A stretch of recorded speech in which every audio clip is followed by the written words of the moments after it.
আমার সব বন্ধুর বাইক আছে, শুধু আমার নেই। তুমি যদি আমাকে বাইক কিনে না দাও, আমি বাড়ি ছেড়ে চলে যাব।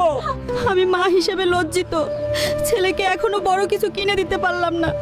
অন্যের ঘরে কাজ করে তো আর এত টাকা পাই না। স্যার, এই বাইকটার দাম কত? এই R15 এর দাম 5 লাখ টাকা। তোর মতো গরিব কি এর দাম দিতে পারবে? যা।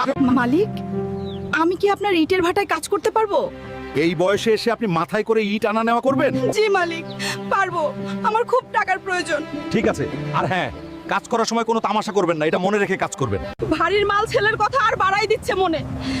এতগুলো ইট মাথায় করে নিয়ে যাচ্ছি, তারপরও টাকা কম পড়তেছে। আমাকে আরো কষ্ট করতে হবে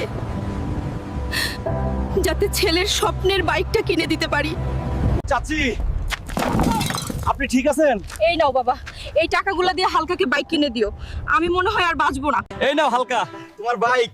তোমার মা শহরে কাজ করতে গেছেন,